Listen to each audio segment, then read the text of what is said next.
Yang terhormat Bapak-Bapak, Ibu-Ibu, salam Pancasila.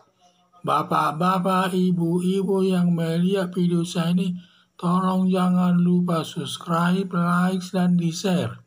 Sifatnya gratis. Pada hari Kamis tanggal 30 Juli tahun 2022 ini, saya akan mengomentari dalam kunjungan Presiden Joko Widodo ke Ukraina dan Rusia. Presiden Joko Widodo selaku pimpinan G20, di mana salah satu anggotanya adalah negara Rusia, sedang berperang dengan negara Ukraina. Dengan alasan anggota G20 menggunakan kesempatan ingin mendamaikan perang antara negara Ukraina dan Rusia telah berpengaruh ke dalam kenaikan BBM, terigu, dan gas. Dan juga seandainya negara Indonesia bukan pimpinan G20, mungkin dia tidak mau ikut campur dalam menangani hal tersebut. Tetapi karena negara Indonesia selaku Presiden Joko Widodo selaku pimpinan G20, maka dia merasa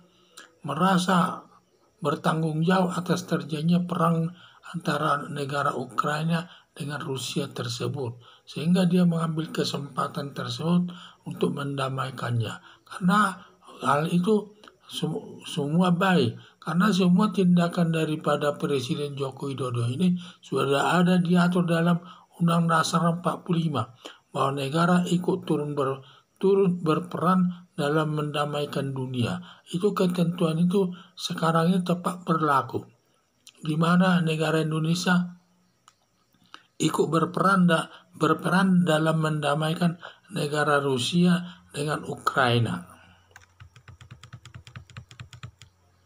Satupun negara di dunia tidak ada yang berani mendatangi ke Ukraina bertemu dengan Zelensky dan Vladimir Putin. Presiden Joko Widodo selaku negara non-blok memberanikan diri mendamaikan negara Rusia dengan negara Ukraina.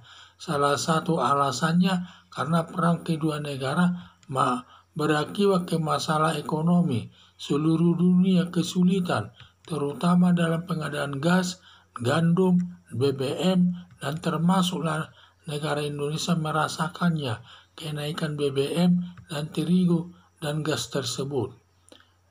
Diharapkan misi Presiden Joko Widodo berhasil mendamaikan kedua negara, kembalinya ke kenormalan dalam segi ekonomi, dan terjadinya ada perdamaiannya, sehingga dunia pun akan tenang, tidak menimbulkan masalah, karena bagaimanapun dunia ikut mengalaminya, terutama sekarang ini masalah ekonomi. Kalau sudah sampai berkepanjangan nanti lebih parah lagi nanti. Untuk mendapatkan beras saja sangat sulit, apalagi mendapatkan minyak juga.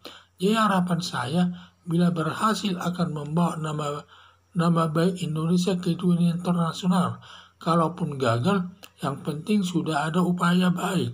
Soal berhasil atau gagal berada di tangan Tuhan Yang Maha Kuasa. Kalau nanti mereka berhasil mendamaikan negara Ukraina dan Rusia tersebut, mungkin Indonesia bisa menjadi tentara netral di sana. Hanya itu yang bisa disumbangkan. Sedangkan dari segi uang dan kekuasaan tidak bisa Indonesia menyumbangkannya. Karena Indonesia dari segi uang maupun peralatan perang tidak memadai dibandingkan negara Rusia tersebut. Maka hanya bisa mengeluarkan ide untuk mendamaikan kedua negara yang sedang berseteru tersebut. Karena kedua negara tersebut sekarang kelihatannya sudah mulai kehabisan tenaga berperang. Sudah hampir 4 bulan mereka berperang terus. Baik dari segi ekonomi mereka sudah loyo lah ya, sudah habis dan lain sebagainya. Kesempatan ini perlu diambil Presiden Joko Widodo yang bisa nanti mendamaikan kedua negara tersebut. Karena keberhasilan kalau nanti Presiden Joko Widodo berhasil mendamaikan kedua negara tersebut, di mana dunia pun akan lebih tentram dan ekonomi akan baik, dan nama Indonesia akan terangkat di dunia internasional, tidak dianggap negara kecil lagi atau disepelekan. Berarti kita sudah memberikan pengaruh besar di dalam mendamaikan dua negara yang sedang berperang tersebut. Karena saya lihat semua atas kepergian Presiden Joko Widodo ke negara Ukraina dan Rusia tersebut sangat mendapat perhatian dunia. Dunia menyambutnya dengan baik. Semoga berhasil. Karena nanti kalau berhasil, tidak akan terjadi lagi perang. Dan bisa dihambat semua peperangan-peperangan yang lainnya tersebut. Dan hidup dalam kedamaian. Sehingga nanti kalau sampai dia berdamai, ya semua negara aman. Termasuk negara Indonesia akan bisa nanti diselenggarakannya G20 tersebut dengan baik tanpa ada masalah, dan semua nanti bisa menghadirinya dengan baik, termasuk negara Rusia dapat ikut hadir dalam pertemuan G20 tersebut.